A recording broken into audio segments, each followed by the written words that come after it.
Hi, I'm Benjamin Payne. At the K-12 Education Office at Hillsdale College, we support school founding groups and their efforts to start classical schools across the country. Finding the right leader is one of the first and most important steps to building a successful school. While we do consider experience in education, we seek candidates who exhibit unwavering personal integrity, honesty, courage, and servant-hearted leadership. Perhaps that's you. If you're looking to engage in fulfilling, impactful, and challenging work protecting our nation's future and building up the next generation of virtuous citizens, we'd love to hear from you. I'm looking for strong school leaders right now. Learn more about how you can make a difference at hillsdale.edu/leader. hillsdale.edu/LEADER. That's hillsdale.edu/leader.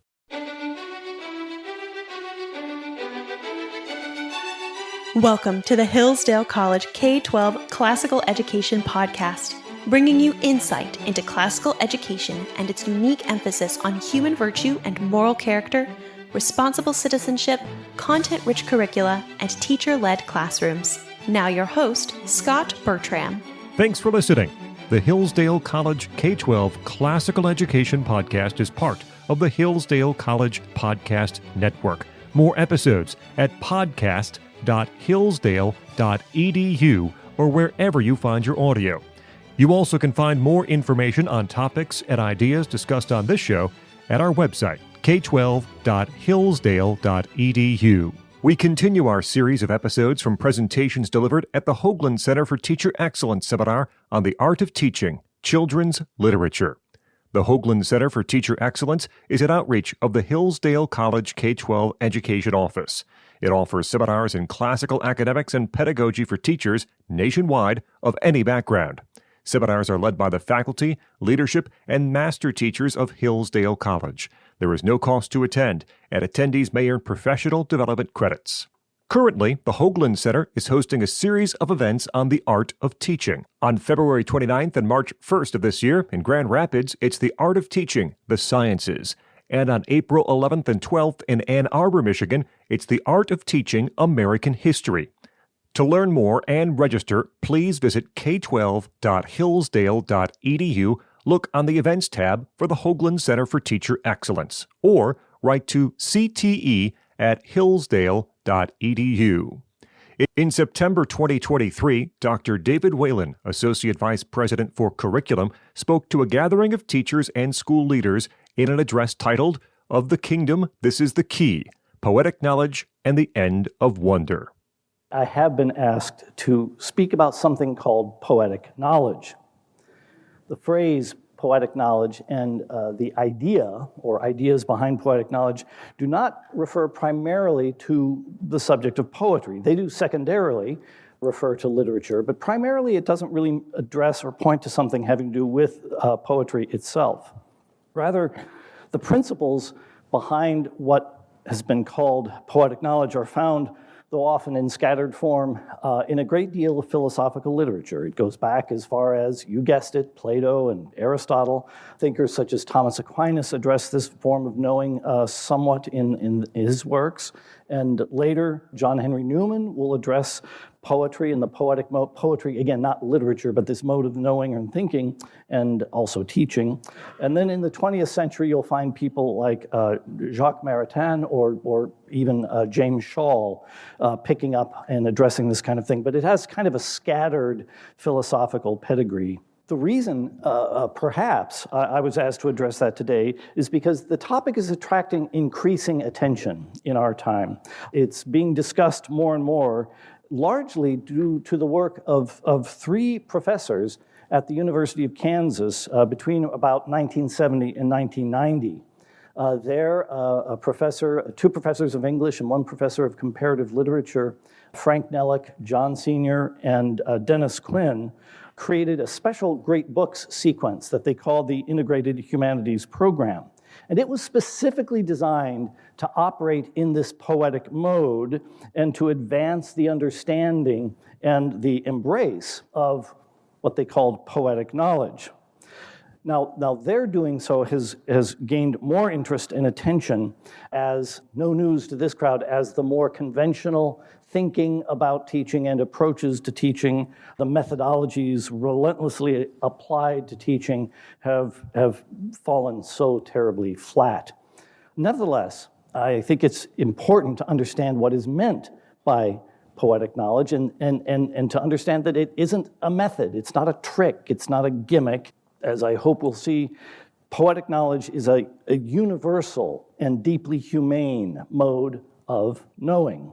And it's especially important and operative in childhood, but certainly by no means confined, restricted, or limited to childhood.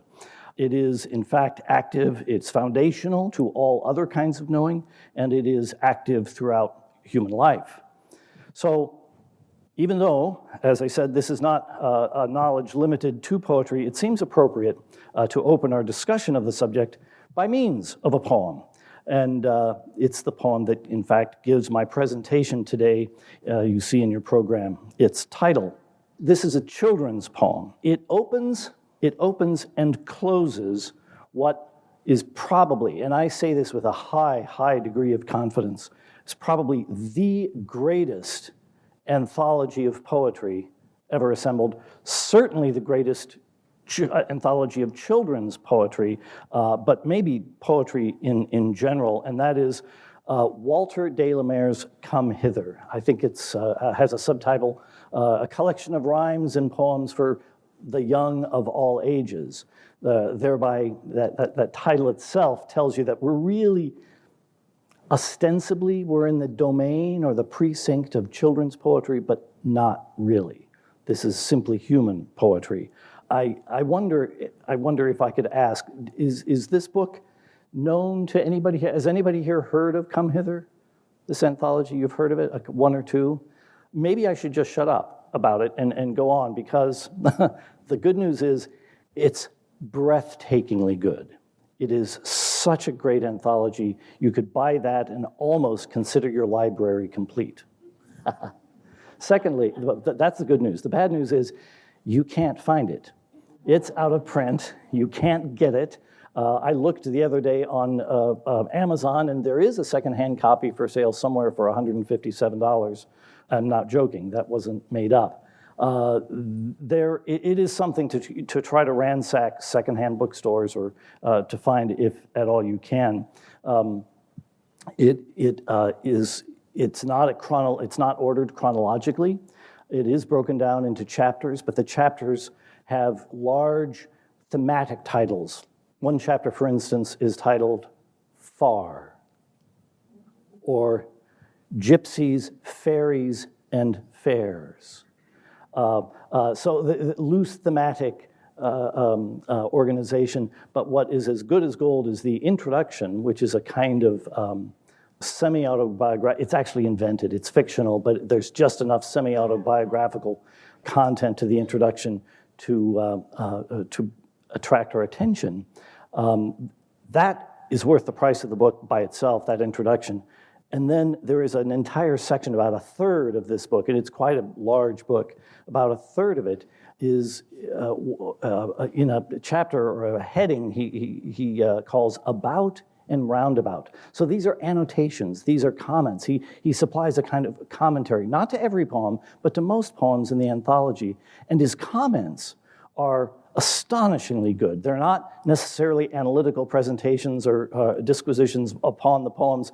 It might be something as simple as, this poem reminds me of another poem found most frequently in the south and east of England, where the children chant, and then you'll have another poem. So the comment might just be another poem, or it might be a remark about the kinds of flowers that were mentioned in this poem, or something. It's a brilliant, fascinating, kind of wild ramble of the book. But the book opens with this poem, and it closes with this poem. Bookends.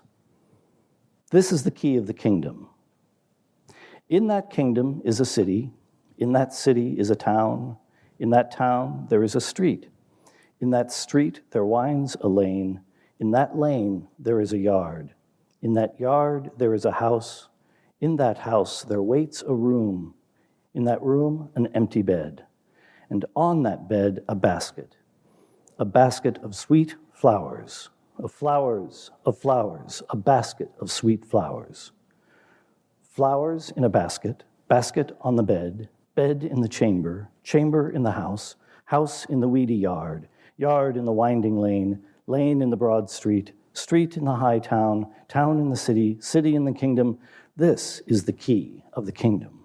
Of the kingdom, this is the key. Now, because this is a children's poem, so apparently light, airy, suffused with sweetness, it may be tempting to dismiss it as a pretty and charming, pleasant thing, but kind of insubstantial, maybe a little fluffy. Even de la Mare's commentary about this poem seems to invite us to regard it as a quaint and pretty thing. He calls it a jingle and likens it to diminutive wildflowers in their charm. He then imagines Japheth's wife in Noah's Ark daddling little Magog on her knee, quote, crooning him some such lullaby. But to dismiss the poem as a simply charming little object, I think would in fact be wrong. It would be really dead wrong. For one thing, look at the position of the poem that I mentioned. It bookends the collection. That alone hints that there's more here than a benign pictures of flowers in a town. Secondly, there's a pretty bold and surprising assertion of primacy. This is the key to the kingdom. That's quite a claim. That's quite a statement. And it alludes, of course, to St. Matthew's account of Christ's promise to St. Peter, linking earthly and particular things to ultimate and transcendent things. That's a pretty big move, too. So there is an apparent disproportion that catches our attention. Beds and baskets of flowers and keys to the kingdom, capital K. What could the poet mean? Also, notice the telescoping nature of the poem. It scoops up everything that is. We find to our surprise in so light a verse that we're actually talking about the cosmos. The whole world is in review in that poem. And so we look a little bit more closely. And we find that what was so simply placed before us in the poem is gently, but nevertheless freighted with more than usual meaning or significance. A bed, located in the central place in that poem. The bed is a place, of course, of both conception and death.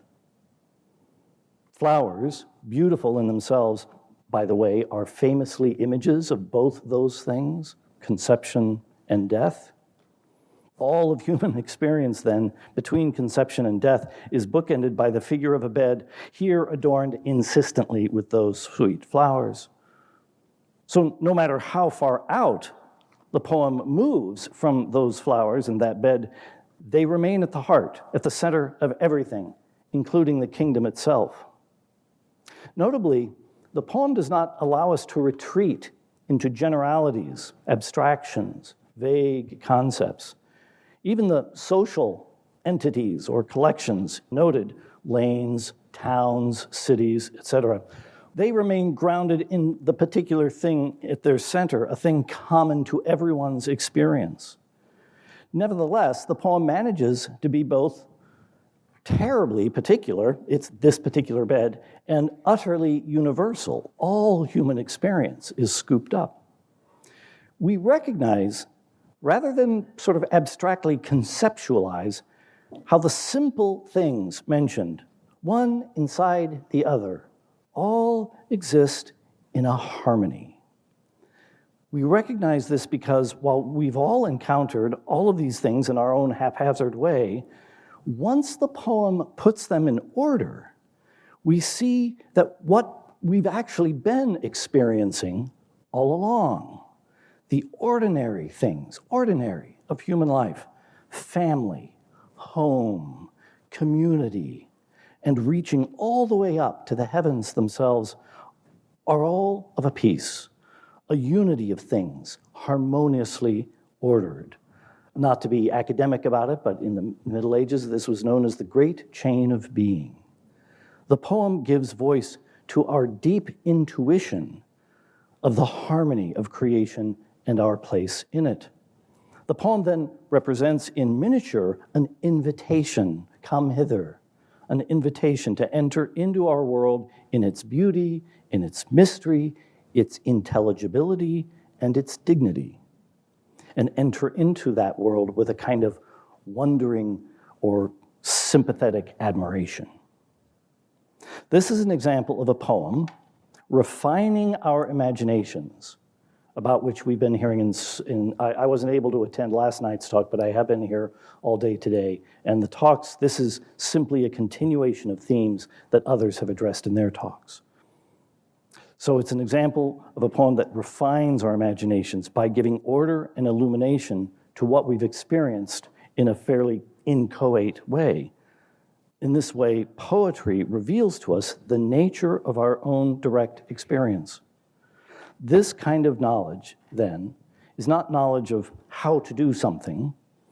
It's knowledge through and about experience. It's knowledge of something, not knowledge about it. And it leads us to a state or condition of wonder. Okay, then, so what is poetic knowledge? This is where we get a little bit more abstract. We move away from the poem, and immediately our delight diminishes. You can feel it, just, ugh. This is where he's going to get abstract, isn't it? Yes. In essence, we can say that poetic knowledge is that kind of knowledge we derive from the experience of or participation in a thing. Now, this kind of knowing is often difficult to express. It's difficult to formulate in ordinary declarative statements, but it arises out of familiarity, experience, or intimate involvement with something. And it is generally characterized by delight in that experience and admiration or wonder of it. It can be experiential, this knowledge. It can be intuitive, or it can be what medieval philosophers called connatural or co-natural. That is the kind of knowledge we have by participating in the nature or the being of other things. So what am I talking about? Say, for instance, the knowledge we have of our family members. Okay, you can talk about you can talk about your mother's height, weight, and age. Although you'll get in trouble if you talk about the last two. But that data, that information clearly doesn't reflect the intimate experiential knowledge you have of your family member, right? Of your mother. So you have a great deal of very extensive, profound experiential knowledge that's really hard to put into words, but you feel is real, you intuit, you grasp it. Knowledge of one's family members, so would be an example of poetic knowledge. Another example would be the intuitive, that is our intuition. And it's an intuition that's something like flight, and I don't mean running away, I mean a bird in flight, is a fitting emblem of freedom. Say, we would just intuit that proportionate fittingness, right? Or our knowledge, the connatural knowledge would be, an example of that would be the sense that you have, that we all have, imprecise, though the sense is, that we know what it would be like, so to speak, to be a cat treed by a dog. Okay, none of us are cats. Hopefully none of us have been treed by dogs, but you don't have to be either in order to have a pretty clear, imprecise, but clear understanding of that experience. So this kind of knowing is often described as a sense for things or a feel for things more than a conceptual grasp articulated in particular denotated qualities. It's a knowledge that entails the intelligence, yes, but it scoops up, it works alongside also the emotions or passions, the will, and it even entails the body, as we'll see in a second. So for instance, again, one's experiential knowledge of one's family includes feelings about them, includes the will, the desire for their well-being. That's all wrapped up in this knowledge too. So it's a very sloppy kind of knowledge, right? It bleeds out of the intellect and scoops up, again, other faculties, other human faculties. So that experience, again, what kind of experience? Well, it can be almost any kind. It can be of things, or of other beings, or even of states of being. So the experience of beholding mountains, feeling the ocean waves, standing in the ocean and feeling those waves, watching horses or dogs, or the experience of human love, or dejection, or mourning. All of these experiences, these kinds of experience, result in a kind of poetic grasp of the nature of things. So also, and as you've been hearing so much already today, such knowledge is closely connected to imitation, to images and artistic representations, such as the poem that you have in front of you. It's also related to the apprehension of things with, as I've mentioned already, a kind of sympathetic wonder or admiration.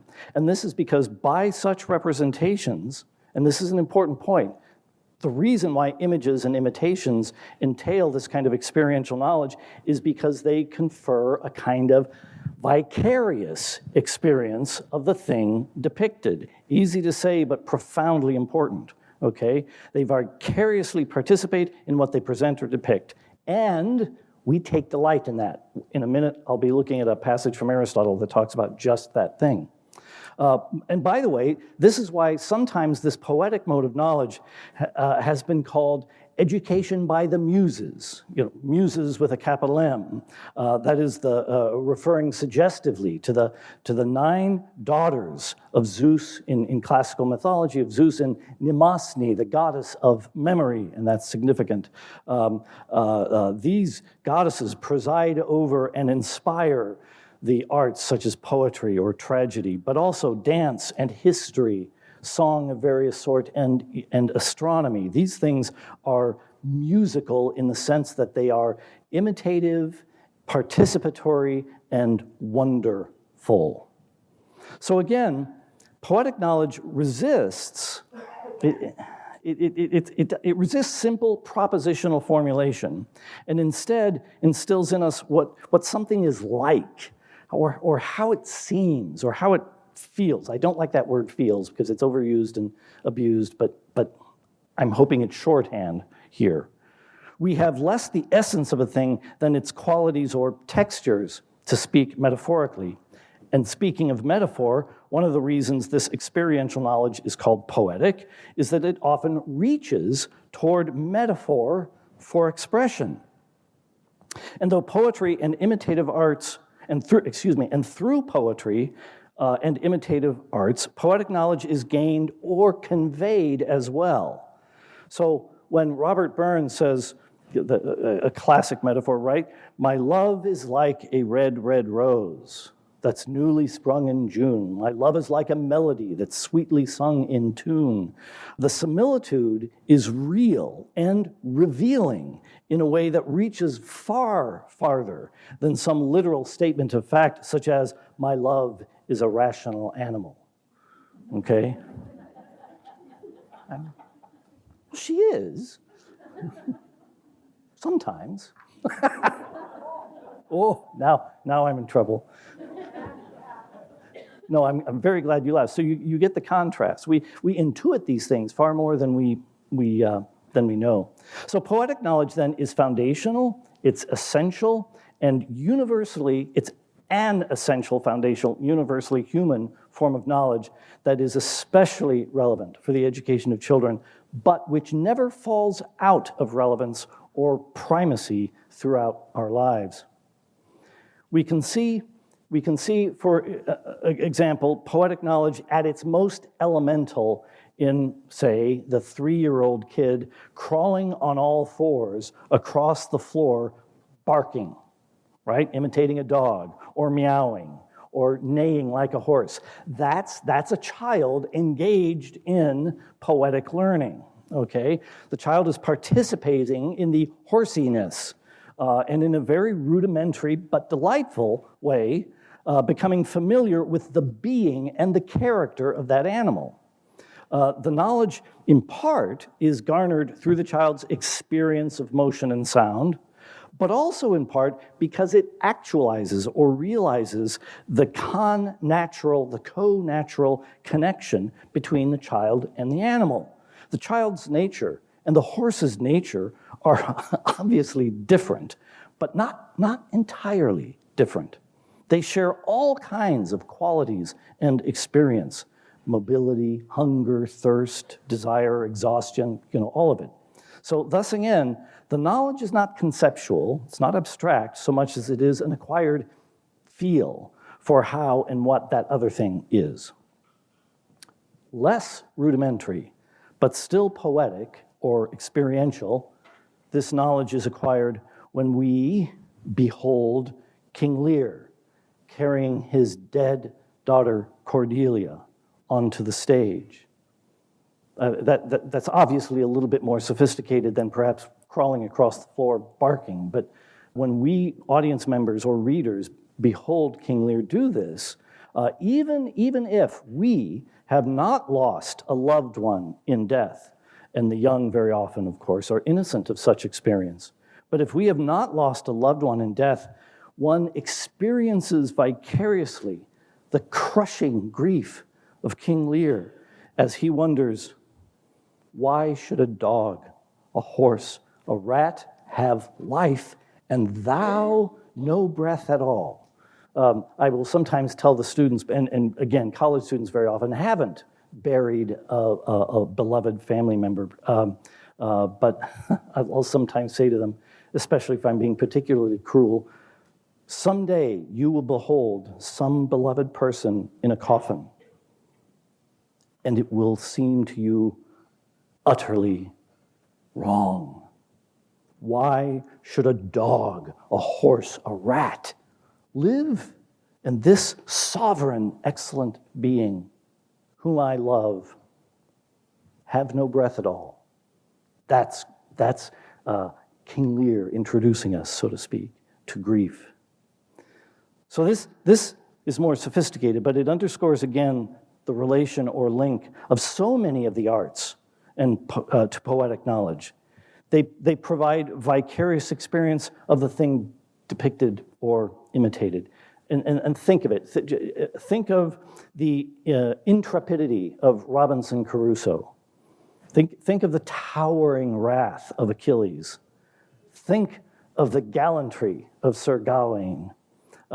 Think of the stunned admiration of Romeo for Juliet's beauty. So we just buried a beautiful young lady, so we have to resurrect her now in Romeo and Juliet, right? We only temporarily.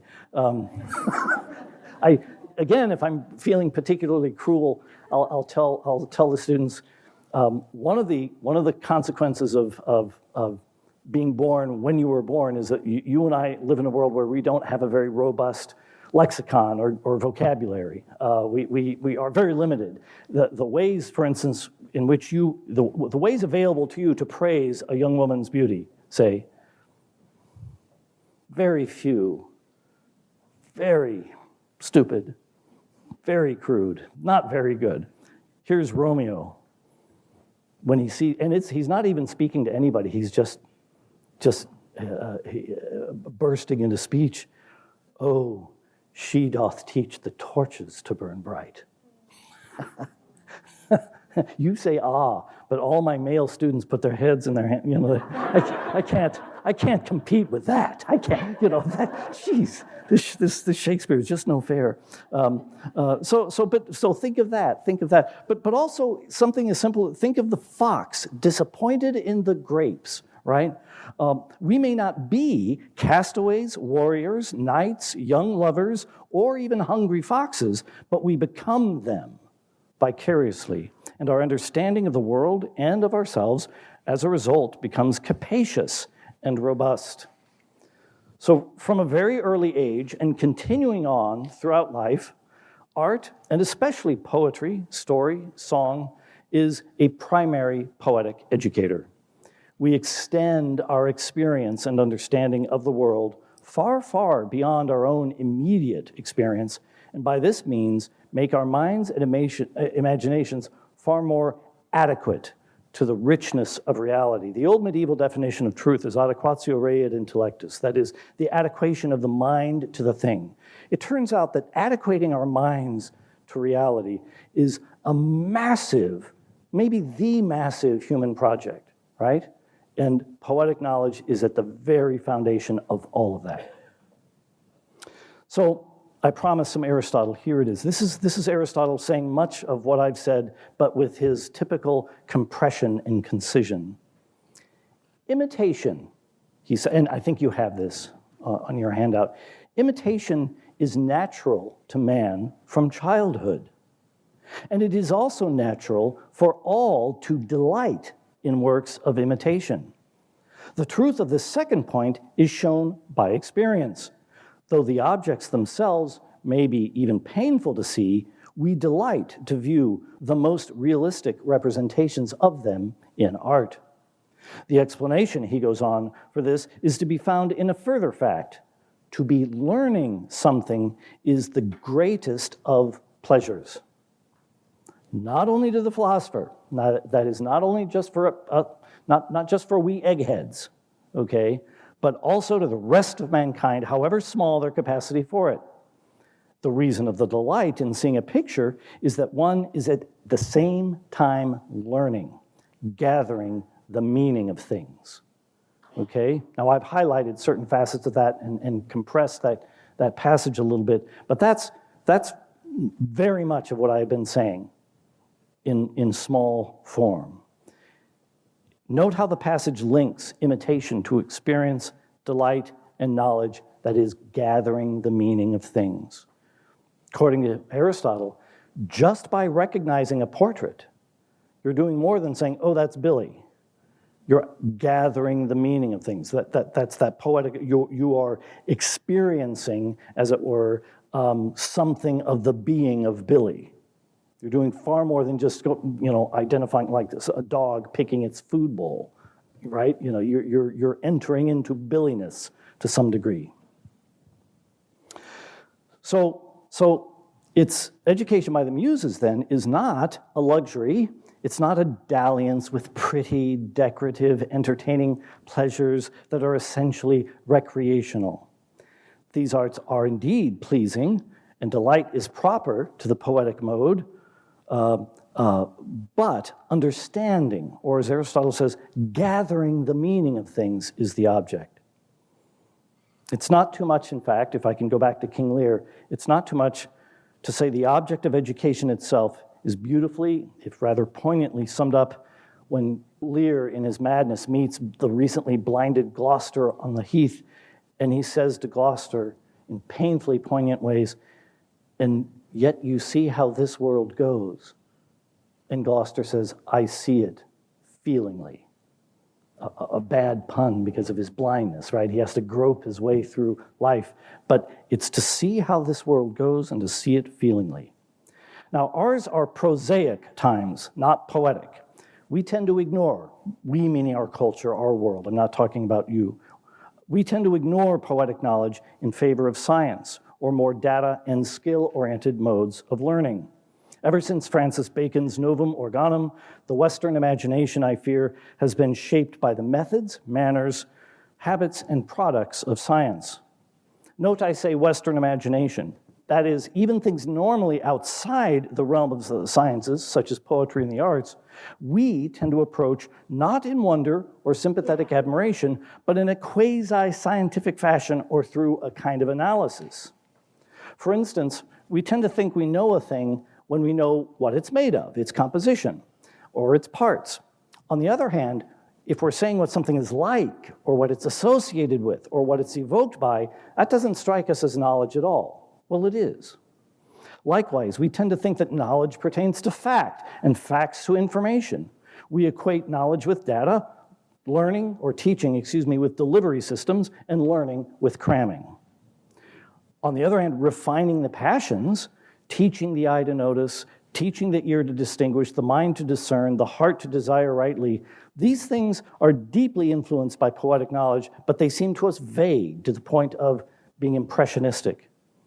Again, we tend to think knowledge is real or serious if it is the result of method and achieves an order that is systematic, exhaustive, and exact. Now, Charles Dickens famously mocks just this mistake in his novel Hard Times, when he gave us Sissy Jupe, the little circus girl who has grown up with horses and who clearly knows horses through extensive personal experience. Yet, her teacher considers her stupid. Mr. Gradgrind is his name, and he thinks her stupid as compared to the boy aptly named Bitzer, who offers this definition. I think you have this in front of you too. Quadruped, graminivorous, 40 teeth, namely 24 grinders, 4 eye teeth, and 12 incisive, sheds coat in the spring, in marshy countries, sheds hooves too. Now, Dickens' readers are supposed to intuit that for all of his informational prowess, Bitzer would not know a horse if it bit him on the donkey. Nevertheless, Mr. Gradgrind exults, now you know what a horse is. Now, just for contrast, I mean, funny as that is, just for contrast, compare that horse with the horse referenced in the famous passage from the book of Job. Hast thou given the horse strength? Hast thou clothed his neck with thunder? He paweth in the valley, and rejoiceth in his strength. He goeth on to meet the armed men. He mocketh at fear, and is not affrighted. Neither turneth he back from the sword. He swalloweth the ground with fierceness and rage.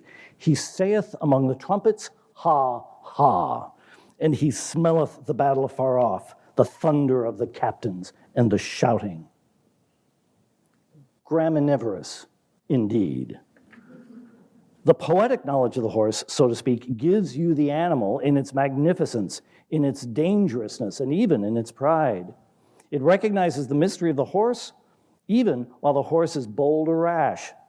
We know the horse in its immersion among other things, men, swords, battle, not as a phenomenon to be isolated, analyzed, and subject to experiment. We know it in its affective nature, how it feels and how one ought to feel about it, not through mere passionate measurements or quantities. We know it not as a collection of facts, but as a kind of radiant being at whom we wonder. There is little that is methodical or exact about our knowledge of that beast, but our knowledge is nevertheless real, true, canny, and alive to the fullness of the animal, and even intermingled with it. In short, the poetic knowledge of the horse, given expression in this passage, is experiential, whole or integrated, complex, and admiring. It is the knowledge of the horse as a horse, not of the horse as a collection of aggregated data. Again, another important facet of poetic knowledge has to do with its relation to other kinds of knowledge. I see that time marches inexorably on, and so I'm going to have to abbreviate some of my remarks, but I will only keep you for another 3 or 4 hours, fear not. Let me say this about the relation of poetic knowledge to other forms of knowledge. It turns out that this form of knowledge is not just foundational, universal, and essential. It is also that upon which other more systematic, methodical, and scientific forms of knowledge build. If this form of knowledge, if this foundation is weak, those other kinds of knowledge, which our culture hurries to, our culture moves past poetic knowledge as quickly as it can, not even recognizing it, thinking it essentially expendable or recreational merely, and tries to go for this exact methodical, quote unquote, I have nothing against science. Science is great. It's saved all of our lives many times. But we hurry past to try to get to this methodical knowledge as quickly as we can. That's a mistake, because it turns out without a sufficient poetic foundation, our systematic and methodical forms of knowledge become thin, two-dimensional, and abstract to the point of unreal. To put it another way, our concept of justice, say, no matter how much we study ethics, is thin and unreal unless we have long since encountered the ant and the grasshopper in Aesop, or Jarndyce and Jarndyce in Dickens. Our understanding of human nature is pitifully provincial until we encounter the wild variety of Dickens' Micawber, Chaucer's Wife of Bath, Shakespeare's Prince Harry, and O'Connor's Bible salesman. And I don't mean obviously those in particular, I mean that kind of thing. Even an economic concept like self-interest, if it is to be something more than a hammer to which everything looks like a nail, must first be found in representations as nuanced and different as Jane Austen's Mr. Collins, or the faithful Sancho Panza, or the grasping Uriah Heep. More readily seen is how such poetic formation can influence our desires and affections and our moral character. You heard about that earlier today. So not just concepts, but our appetites, passions, and wills receive their potent formation at the hands of stories, tales, and songs. This brings us to a power in poetic knowledge that is, again, too little recognized. If it is also that foundation to the other more methodical bodies of knowledge, which then depend and feed upon our poetic knowledge, it's also the case that poetic knowledge is what, you will think I'm going too far, it's the form of knowledge that allows us to enter fully into our own experience. That King Lear and mourning or grieving example is an instance of this.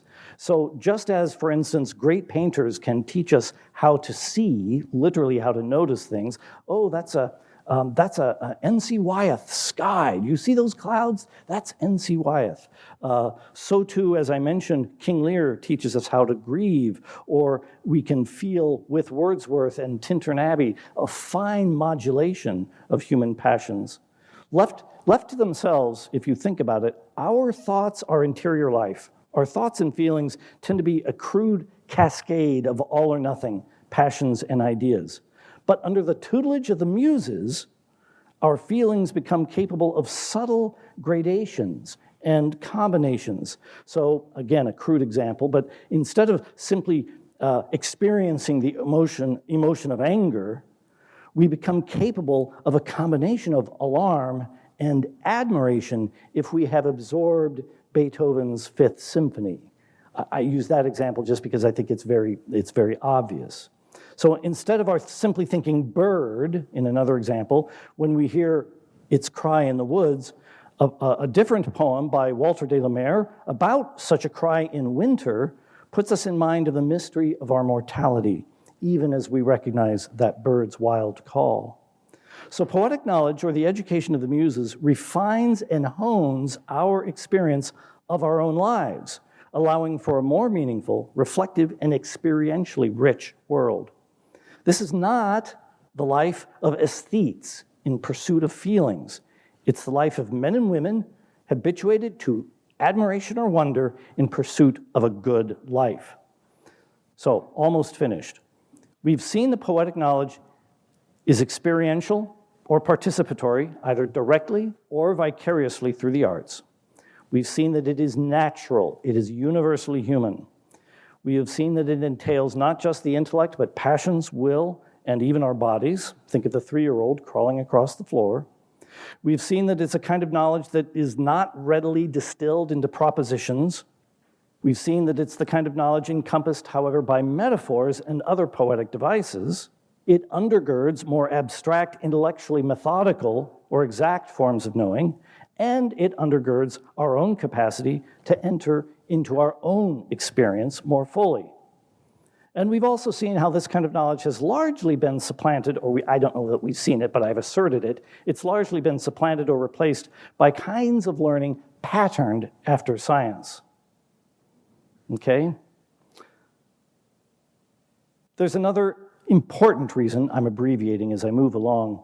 The modern attempt to proceed as quickly as possible to systematic orders of knowing, leaving the poetic behind, inadvertently, as we've seen, undermines its own efforts, but to deprecate, slight, or minimize the poetic mode and wonder, the source of all the rest of our knowing, is to bring an end to this experience of wonder. That is, if I can simply read this, as I've hinted here and there, poetic knowledge cultivates wonder or sympathetic admiration, and this wonder, Aristotle notes, is the genuine root beneath all our attempts to know.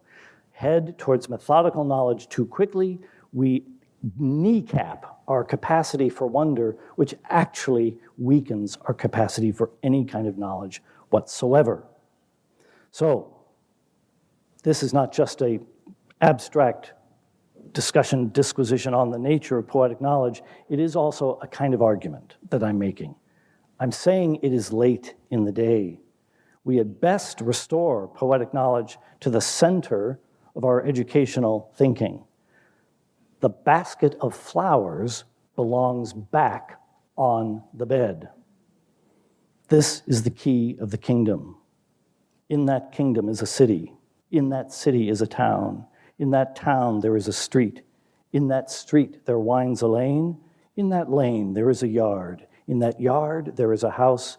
In that house there waits a room.